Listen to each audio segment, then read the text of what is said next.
Bonjour à tous et à toutes les Robins des Bois du monde entier.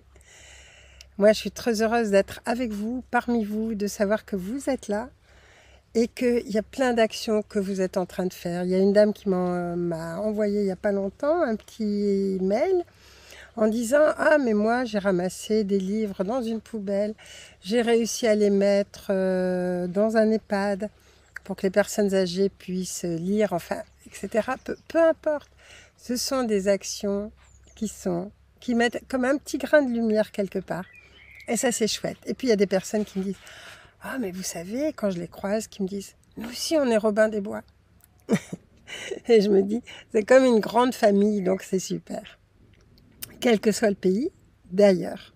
Et c'est ça qui est chouette aussi. C'est qu'on s'aperçoit qu'en fait, il y a plein de personnes qui font des choses très belles. Là, le sujet que je voulais aborder aujourd'hui avec vous, c'était un peu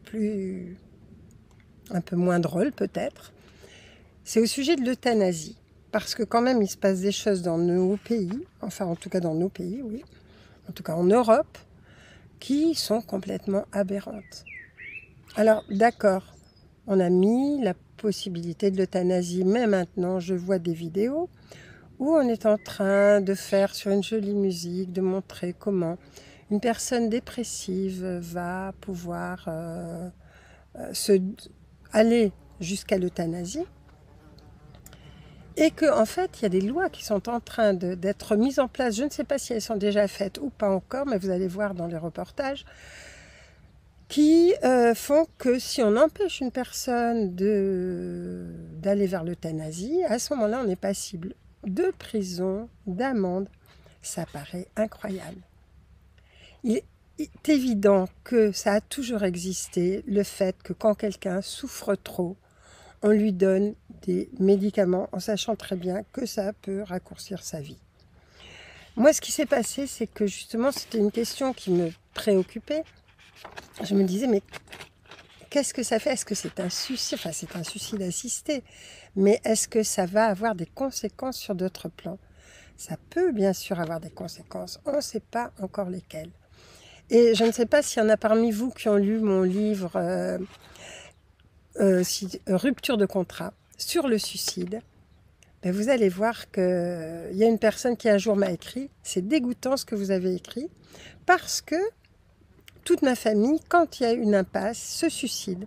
Mais moi maintenant, avec votre livre, eh ben, je ne peux plus et ça m'ennuie beaucoup. C'est comme si je n'avais plus de porte de sortie. » En même temps, ça m'a fait sourire. Je me suis dit, elle va trouver des portes de sortie, c'est évident.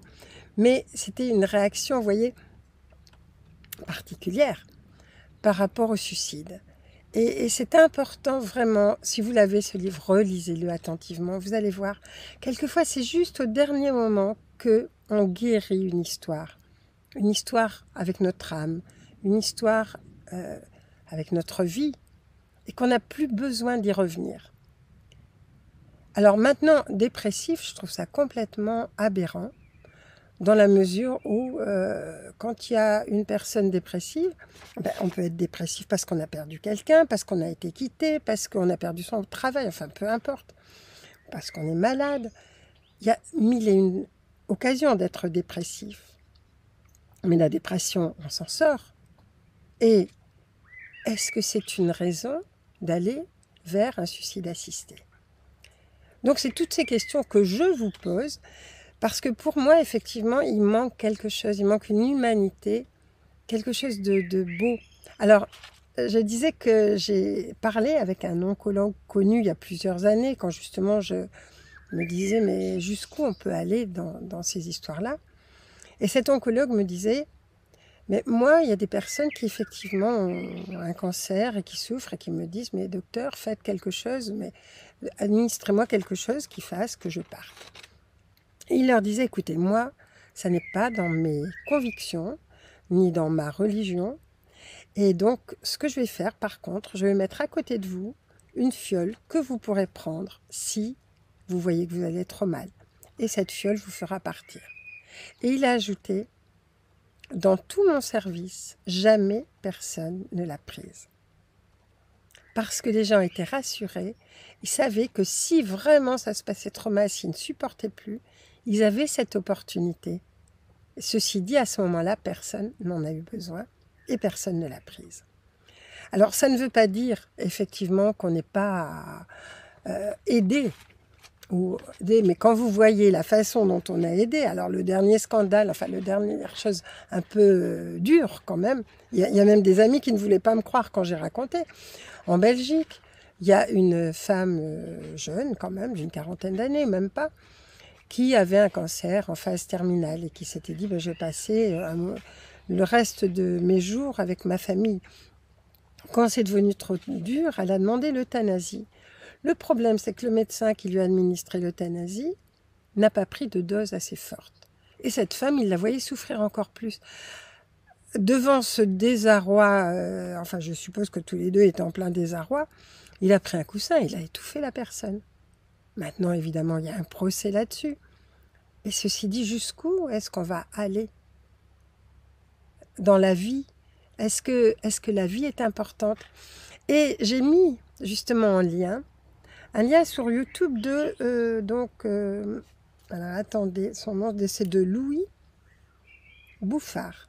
Louis Bouffard, c'est quelqu'un qui a écrit des livres, qui est paralysé, qui est en chaise roulante, et qui dit, mais même il a dit, moi ça m'a fait un choc.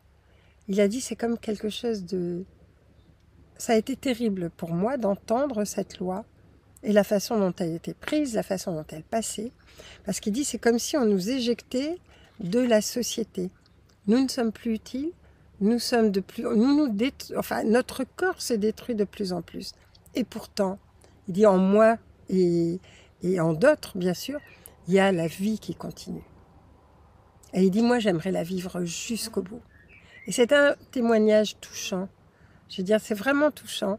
Et j'espère que vous allez pouvoir le voir. Normalement, je l'ai pris sur YouTube. Vous devriez pouvoir y arriver. Ça n'est pas Instagram. Donc, et je voulais justement vous en parler parce que il y a aussi, bon, pourquoi est-ce qu'on a fait la joie d'être libre en cours en ligne? C'est un cours qui est ouvert à tous et que tout le monde peut voir et qui est court. Parce que justement, c'est sur la culpabilité. Ça aussi, c'est quelque chose qui peut faire mourir à petit feu ou donner envie d'en finir. Et c'est pour ça que comment éradiquer cette culpabilité? Tout ça, c'est important, ça fait partie de la vie, mais la moindre étincelle de vie jusqu'au bout est importante. Après qu'on aide, pourquoi pas? Mais on aide pas n'importe quand et pas n'importe qui et pas n'importe quel moment, et c'est pas parce que quelqu'un tout d'un coup est infiniment triste et a envie de mourir, ça peut arriver à tout le monde, que c'est le moment de partir pour l'euthanasie. Alors c'est sûr que quand on a envie d'éradiquer une partie de la population, c'est facile, on n'a même plus besoin d'éradiquer la population, elle se tue elle-même, elle se supprime elle-même. Donc, enfin, voilà, j'avais envie de vous parler de ça parce que pour moi c'est un sujet qui me paraît important. Il y a aussi cette histoire de Russie qui est complètement aberrante. Les Allemands, par exemple, font des simulations de guerre, ils disent aux gens de se préparer, etc. Et il y a Lalanne, excusez-moi, qui lui revient de Russie et qui a un beau discours et qui raconte qu'en fait c'est n'importe quoi ce qu'on est en train de vivre, ce qu'on est en train de nous dire et ce que certains croient et qu'on n'est pas du tout parti pour une guerre si on ne la veut pas. Et je vous dirai un peu plus tard des paroles qui nous ont été dites par d'autres êtres, il y a longtemps d'ailleurs, au sujet de tout ce qui se passe quand même sur la planète. Parce que pour eux, le temps est très différent. Donc pour eux, c'était comme si c'était hier, quand ils nous en ont parlé. Donc vous verrez aussi ce discours de Lalanne qui propose une pétition que vous faites ou que vous ne faites pas. Écoute, ça, c'est à vous de décider. Mais en tout cas, c'est intéressant d'écouter ce qu'il a à dire. Ça dure un peu. Je pense que c'est effectivement, ça doit durer 1 heure et demie quand même. Mais bon, vous verrez. Mais vous verrez, moi j'ai écouté ça, je me suis dit, mais quand même, c'est intéressant d'avoir ce point de vue-là. J'avais aussi donc envie, alors je regarde aussi, parce qu'il y a quand même, bon, il n'y a pas que des mauvaises nouvelles, mais je voulais vous parler du discernement. Alors, il n'y a pas très longtemps, j'ai fait une proposition à l'Italie. À l'Italie, je leur ai dit, il y a un swami, voilà, indien, qui proposait 24 heures de méditation et qui avait des points contact en Italie avec des petits groupes qui se réunissaient pour ces 24 heures de méditation pour la Terre. Alors en méditation au mois de juin, donc c'est pas vieux, hein, c'est très récent. Et j'en ai parlé en disant, mais c'est une bonne idée de méditer pour la Terre. J'ai pas dit, c'est une bonne idée d'aller avec ce swami. Peu importe. Je veux dire, on devrait être capable à notre niveau de prier pour la planète ou pour les humains, que ce soit dans une mosquée, que ce soit dans un temple hindou, que ce soit dans une église, ça n'a aucune importance. Et qu'on en fasse partie ou pas n'a aucune importance non plus. Et je savais, par les êtres avec lesquels je suis en contact, qu'il n'y avait pas de risque que ce soit détourné. Ceci dit, il y a eu pas mal de réactions des Italiens et je les en remercie. Parce que en fait, c'est très bien. Moi, j'ai été très contente de voir qu'il y a des personnes qui se regroupaient pour aller justement méditer. D'autres qui ont dit, mais nous, on méditera chez nous. On n'a pas besoin d'aller dans ces endroits-là, mais on le fera. D'autres qui ont dit, mais comment vous pouvez proposer ça alors que c'est un swami qui dit que, en fait, il est le Maitreya qu'on attend, enfin le Messie en tout cas qu'on attend. Et puis, mais est-ce que vraiment c'est ce que croient ou c'est ce que lui font dire ses disciples? Ça ne veut pas dire que lui dise ça. Enfin, ceci dit, je ne vous dis pas, je ne leur ai pas dit plutôt, d'adhérer à ce que dit ce gourou. Et à ce propos, justement, j'avais envie de vous parler du discernement, parce que c'est très important. Donc j'ai aimé toutes ces réactions parce que ça prouve que vous êtes autonome. Ça prouve justement que ces personnes-là qui ont eu ces réactions, quelles qu'elles soient, c'est des personnes qui ont réfléchi, qui se sont dit « moi je fais comme ça » ou « moi je suis en colère » ou « pourquoi elle dit ça » ou « moi j'y vais pas » ou « moi j'y vais ». Et c'est bien. Donc ça m'a fait plaisir effectivement. Maintenant, au niveau du discernement aussi, j'avais envie de vous dire autre chose, c'est qu'il y a longtemps, enfin il y a plusieurs années, quand on a écrit par l'Esprit du Soleil, celui qui vient, Yeshua nous a prévenus. Il a dit de toute façon, vous n'aurez, je veux dire, je suis revenue quand on a écrit évidemment en Syrie, quand on a fait une rencontre avec lui et qu'il nous a redonné des enseignements pour notre époque. C'est évident qu'il était incarné. Mais il a dit, il y aura plusieurs personnes qui se feront passer pour le Messie et qui ne seront pas les Messies, qui ne seront pas de vrais Messies et qui auront tendance à leurrer les personnes. Et le dernier sera le plus fort parce qu'il fera des miracles. Mais il nous a dit aussi, n'oubliez pas qu'à mon époque, donc il y a 2000 ans, il y avait aussi les magiciens du désert qui étaient capables de faire les mêmes miracles que moi. Donc c'est important le discernement, c'est-à-dire, ok, qu'est-ce que je fais, qu'est-ce que ça m'apporte, où est-ce que j'en suis, est-ce que j'ai besoin de suivre quelqu'un, est-ce que j'ai besoin de m'affilier à... de suivre quelqu'un, oui, ça pourquoi pas, parce qu'on a besoin d'être en communauté, on a besoin de partager, ça c'est normal. Mais je veux dire d'être soumis à ce que dit une personne. Et c'est là où il faut bien réfléchir.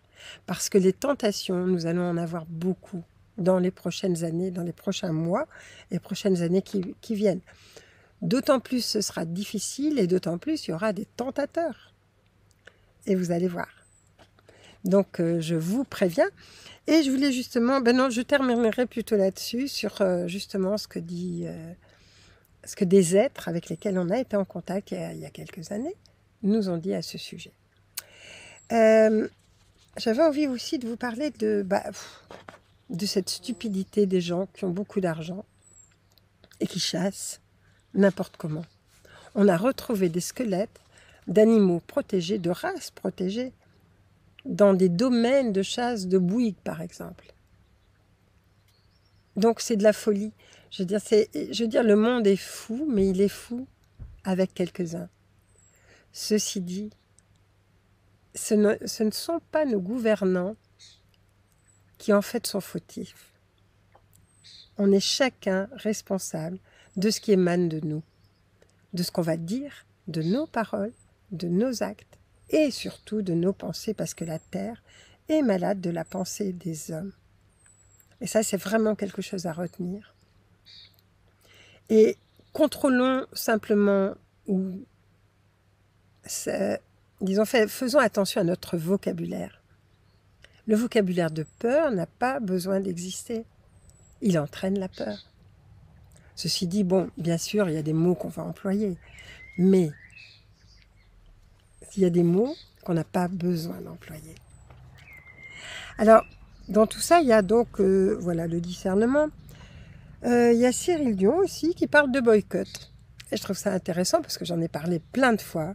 C'est sûr que les personnes, enfin toutes ces personnes qui se croient au-dessus de la mêlée, qui pensent diriger le monde, ne dirigent le monde que parce qu'on veut bien qu'elles le dirigent, que parce qu'on leur donne du pouvoir, que parce qu'on leur donne de l'argent, parce qu'on leur donne notre temps. Là aussi, le discernement est important. Qu'est-ce qu'on a envie de donner et à qui? Ce sont toutes ces questions qu'il faut se poser pour l'été qui est en train de venir, parce que peut-être que l'automne sera un peu secouant, mais vous allez voir, il est déjà secouant dans plein de pays, et quand vous voyez les mensonges qui se passent, par exemple en Syrie, quand vous voyez le dirigeant de la Syrie qui n'a rien d'un Syrien, qui n'a rien d'un musulman d'ailleurs, et qui est en train de supprimer des tas de confréries ou de peuples ou de religieux ou de croyants, sous prétexte qu'ils ne font pas partie de son groupe, c'est une honte. Je veux dire, on parle de Gaza. C'est pareil. Gaza, c'est à plus grande échelle. La bonne nouvelle, c'est que quand même, les médias, mainstream, sont en train de s'apercevoir que tout compte fait Gaza, c'est quand même quelque chose d'important, que ça ressemble plus à un génocide qu'à quoi que ce soit d'autre. Donc c'est intéressant. C'est comme si le vent tournait un peu. Alors je ne dis pas qu'il tourne beaucoup, mais il y a quand même des bonnes nouvelles. Et celles-là, je vais vous les donner aussi. Alors dans les bonnes nouvelles, il y a des dockers. Quand je vous dis que c'est dans tous les peuples et dans tous les niveaux sociaux, et les niveaux de conscience, qui se passe quelque chose de beau. Mais les dockers, qu'est-ce qu'ils ont fait? Les dockers, ils devaient, sur ordre de Macron, des militaires, enfin, etc., devaient charger un cargo israélien, un énorme cargo, avec des armes. Simplement, ils ont fait la grève. Ils ont dit, nous, on ne le fera pas. Le cargo est reparti vide. C'est génial. Je veux dire, c'est vraiment des actions, moi, je trouve ça formidable. Voilà, ils ont simplement dit non. On leur a dit, vous le faites. Non, on ne le fait pas. Nous, on fait la grève. On ne va pas charger des armes dans un cargo pour Israël qui va aller détruire encore d'autres peuples. C'est super, c'est une bonne nouvelle. Qu'est-ce que j'ai encore comme bonne nouvelle à vous proposer? Donc, la résistance des dockers. Freedom Flotilla, c'est toute une flotte qui est arrivée à Gaza, mais il y a aussi plein de marcheurs qui sont arrivés à Gaza. Donc il y a des gens qui travaillent dans la matière, il y a des gens qui travaillent dans l'esprit, il y a des gens qui travaillent avec la pensée, il y a des gens qui travaillent dans la matière. C'est extraordinaire de toute façon. Après, pour un sujet plus doux, il y a un homme qui a fait, et je pense qu'il n'est pas le seul, qui a créé sur des hectares une forêt gourmande, c'est-à-dire que tout est comestible. Je sais que ça s'était déjà passé en Belgique, et là, à nouveau, il y a quelqu'un qui a décidé de faire une forêt qui peut nourrir tout le monde et où les gens peuvent cueillir des fruits, des légumes, enfin, etc. Mais vous verrez, j'ai mis le reportage. Il y a une reforestation au Brésil, il était temps, vous allez me dire. Baisse du tabac en France. Bon, c'est un peu bricole, mais ça fait rien. C'est quand même.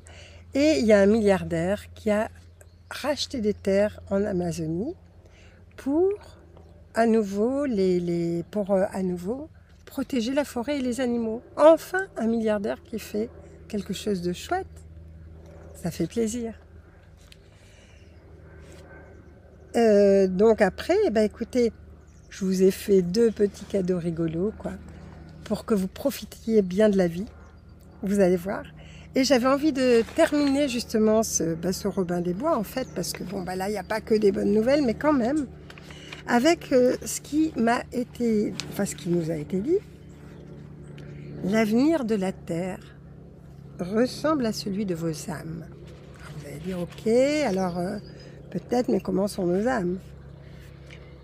Et c'est Yeshua aussi qui parle de ça, puisqu'il faut tourner une page, tourner là. Mais soyez bien conscient d'une chose, l'ombre attend que vous deveniez ombre. Rien de plus simple. Il vous suffit de la haïr. Et c'est ce qu'elle vous demande. Ah, écoutez bien.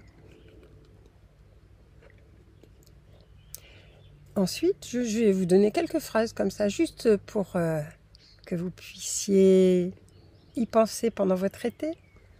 N'accusez pas vos gouvernants des maux qui vous accablent. Ils sont toujours les justes représentants de ceux qui les appellent et les tolèrent. Sachez qu'un corps de lumière ne se pare jamais d'un habit de deuil. Ce ne sont pas vos dirigeants qui provoquent les guerres de cette planète. Ils puisent leur force, et ça écoutez bien, dans les âmes de leur peuple, dans vos âmes à tous. Aujourd'hui, ils n'y trouvent que le fiel. Sous quel soleil voudriez-vous donc qu'ils cultivent la paix? Moi, ça m'a donné à réfléchir. En tout cas, je me suis dit effectivement, à chaque fois que je me révolte même contre l'ombre, qui, je dirais, le pendant de la lumière et qui nous oblige à nous lever, mais en fait, on en fait partie. Alors, et là, c'est le Christos qui dit aussi, et Jésus qui dit, « Ne m'attendez pas car je suis déjà là. Je n'apparaîtrai pas sur vos places publiques. » Ça fait partie du discernement. Mais au sein de votre silence rayonnant, non pas seulement dans le cristal de votre méditation, mais surtout dans votre refus de garder le joug des habitudes et des conventions. Refusez le poison des médias, il est le somnifère de l'indépendance. Voilà, j'avais juste envie de vous offrir ces lignes-là parce que pour moi, elles font partie des lignes clés, en fait. Donc l'importance de nos pensées, l'importance de nos paroles, l'importance de ce que nous sommes simplement. Alors, soyons des petits points de lumière et à ce moment-là, ça va être très beau. Voilà, j'avais envie de vous offrir ça et puis de vous dire, mais écoutez, profitez de votre été. Et vous allez voir que dans les cadeaux, il y a un petit texte, justement, qui parle que je trouvais très sympa parce qu'il parle de... Il nous reste peut-être 30 ans à vivre, peut-être moins d'ailleurs.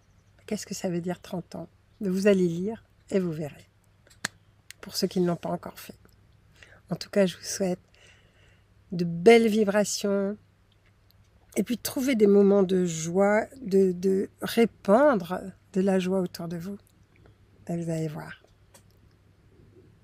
Et puis, j'espère saluer plein de Robins des Bois pendant l'été.